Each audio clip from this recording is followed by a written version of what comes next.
From CBS News Bay Area, this is the Morning Edition.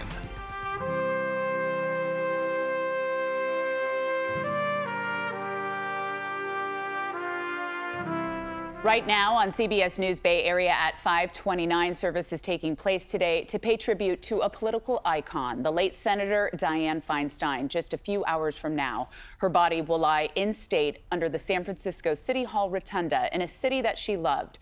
Feinstein died last week in Washington, D.C. at the age of 90. Your community station with coverage all day long as San Francisco honors the political trailblazer's service and legacy. Our co-anchor Reed Cowan joins us live at City Hall this morning with the reflections on how you can be a part of this historic day. Hi, Reed.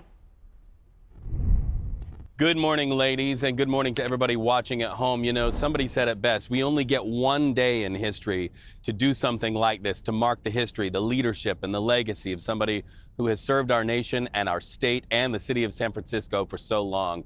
And so we know in that spirit, many of you are going to be wondering how you can participate, not only today, but also tomorrow, whether you come here at City Hall or you watch from home. And so we have some news you can use here halfway through the hour, the 5 a.m. hour. This morning at 8 a.m., we can tell you that Mayor London Breed will welcome the family of the late senator as the late senator's body is escorted into City Hall to lie in state in the rotunda. You at home can come here and visit, sign a condolence book from 9 a.m. to 7 p.m. There will be security checks as you go in the building, so expect some delays to pay your respects. Also, news you can use, make sure you take public transportation, very limited parking down here. Now, Feinstein's public memorial service will be held tomorrow on the front steps of City Hall at 1 p.m. We understand several members of Congress are expected to attend. Also, a videotape message from President Joe Biden. Keep in mind, when he was a senator, he elevated Dianne Feinstein to a very important position on the Judiciary Committee. Dianne Feinstein has a storied political career and definitely one that people are paying tribute to. You know, back in the day, back in 1969, her career began and she was elected to the Board of Supervisors here in the city. She would ultimately become the first woman to serve as the board's president. Let's look back at that legacy. Dianne was always elegant, charming, graceful, the most together person that you could possibly imagine. You have to remember that she was breaking glass ceilings even before I was doing so. She became a supervisor at a time when people said, oh, girls don't get to be supervisors. Girls got to be supervisors, and Dianne Feinstein, as a woman, also was able to become a senator eventually. You know, back in 1992, she made history by becoming the first woman to represent California in the U.S. Senate. In that same year, well, they added to that glass ceiling breaking. She also had a big part in helping Barbara Boxer win the state's other Senate seat in what became known as the Year of the Woman. Retired Senator Barbara Boxer would serve with Feinstein until the end of Boxer's term back in 2017. Let's look at that. I will never forget the night we made history. We were at the Fairmont Hotel waiting to see what would happen. And Dianne was a shoo-in, and I was certainly absolutely the underdog. When the two of us made it, two women from the Bay Area, two Jewish women from the Bay Area, it was such history.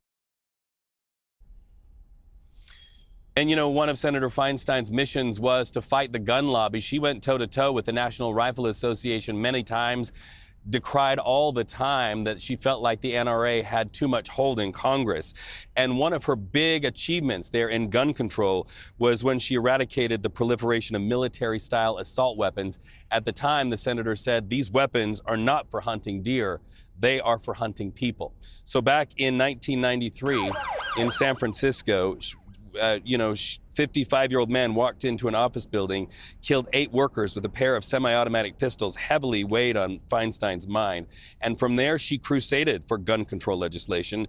That shooting at 101 California Street really helped to galvanize Congress to pass that 1994 crime bill. It included a federal assault weapons ban that Feinstein said she was proud to have authored. Her role in passing these strong bills, her role in talking about extreme risk laws, her role in talking about assault weapons, it saved lives. We're so grateful for her commitment and her support throughout the years. And we will continue to honor her by pushing forward and moving for gun violence prevention actions on a federal level and on the state level. So Senator Dianne Feinstein marked not only for her work where assault weapons are concerned, but also for her work shaping the CIA in response to allegations of cruelty by the CIA, making sure that policy was changed there. She was a part of judges getting on benches. And, you know, she cast her last vote to try to avoid a government shutdown at a time when Congress is very much divided. It will be very fascinating today and tomorrow as her body lies in state here at City Hall, and for the funeral tomorrow, to see what that national narrative is, whether we can have the spirit of coming together. Keep in mind, Dianne Feinstein, known as a centrist, credited with reaching across the aisle. Sometimes people here in San Francisco said, well, you copped a little bit too much to the Republican Party and some of what they wanted. But she always defended what she did and what she said. She said, I did what I believed was right. And so today we look at what Dianne Feinstein did, following her own inner compass. Born and raised here in San Francisco, her family no doubt proud of the next 2 days of tributes. Ladies, back to you. Well, Reed, thank you so much. And I'm so glad that he focused on Barbara Boxer and Dianne Feinstein being two women in leadership. And now we see LaFonza Butler, and she is going to trailblaze as the first Black woman. They were, you know, Jewish women in leadership. And so it's so amazing to see kind of that handoff of the baton there. It really is. I mean, what a life she lived. And of course, Reed will have more on that throughout the morning. There are 25 women today serving in the U.S. Senate. And I think Dianne Feinstein was a trailblazer in all of that, for sure. All right, thank you, Reed, for that. And we'll have live extended coverage of Senator Feinstein's memorial service tomorrow, starting at 12:30 on PIX Plus and streaming on CBS News Bay Area. Let's get a live look outside on this Wednesday morning. Thank you so much for joining us. We're looking at San Jose this morning, and hopefully those temps are going to be pretty nice throughout the Bay, because it's a pretty big week here in San Francisco, a little bit north of San Jose. My gosh, and you know, from San Jose all the way up into San Francisco and everywhere in between and beyond too, we're going to be sitting well above average today. We're talking about 80s in San Francisco, 90s down in the Santa Clara Valley. Let's just dive into the forecast right now, because temperatures, at least for now, are nice and cool. Right behind me, you see that live look down in the Santa Clara Valley, where we are all waking up to the 50s and some 60s too, right behind me actually, as we head off near Livermore. 63 right now in Antioch, and as we head into this afternoon, you're going to want to wish that you kind of just enjoy these cool temperatures a bit longer. It's going to be a hot one for us today off in the East Bay. I'm going to say it. Yes, 80s in San Francisco is warm in the grand scheme of things, but in my opinion, it's hot because we are used to 60s pretty much year round, if you really think about it. And we're also going to be seeing a lot of sunshine in the forecast too. Why are we warming up so much? Well, high pressure is just offshore, and that's also allowing for some clear skies too. That's why we're able to see the whole Golden Gate Bridge right now as we extend into this afternoon. High pressure is kind of ridging its way in. It's bringing in an offshore flow, the direction of it right now. And with that offshore flow, it allows for that marine layer to kind of just get pushed offshore. Suddenly we're left with sunny skies and really warm temperatures thanks to this system. So daytime highs today, we're talking about 85 degrees in San Francisco, sunny skies all throughout the Bay Area with 90s off into our East Bay. This is that couple days of the year where we actually are all hand in hand when it comes to our temperatures, but when they're, of course, well above average. And this isn't record-breaking by any means. I mean, way in the past, we've seen temperatures up to around triple digits off in the East Bay around days like today. But we'll have more on what you can expect and how long this heat wave is even going to last coming up in your first alert forecast. For now, G, how are the roads? Not too bad, Jess. In fact, pretty quiet. We're just waiting for the official word that those there they are. They are officially on. That's how quickly that happens, that backup at the Bay Bridge Toll Plaza. So already getting busy now for that ride as you head into San Francisco. But if you typically take this route into the city, you know what to expect. It gets busy right around this part of the time of the morning and then stays this way at least until 9 o'clock. So start planning for your ride into the city.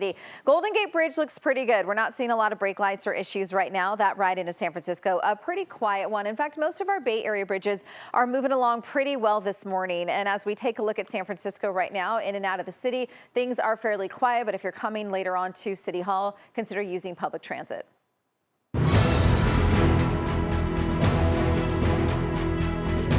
Well, Fleet Week continues here in the Bay Area, and starting today, the U.S. Navy is giving free tours of the USS John P. Murtha and the USS Paul Hamilton. Now, the ships will be shown off at Pier 30, 32, and 35 throughout the week, except for Friday. That's when the parade of ships happens, and the tours run from 10 a.m. to 2 p.m. today.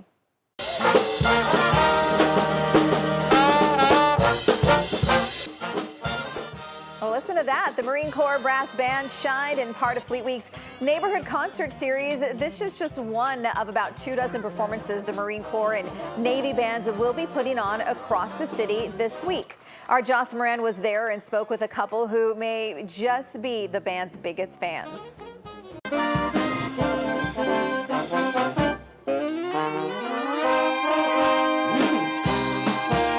The drums, the tuba, the saxophone, and more. All instruments the 1st Marine Division Brass Band played for families at Noe Valley Town Square on Tuesday night. So we play like party music. Music that you can dance to. One of the stars of the show, Sergeant Cameron Wanzer. He grew up in Pleasant Hill. He started playing the saxophone when he was about 10 years old. Before you even join the Marine Corps, especially as a MEOPer, which is a musician essentially, you have to audition.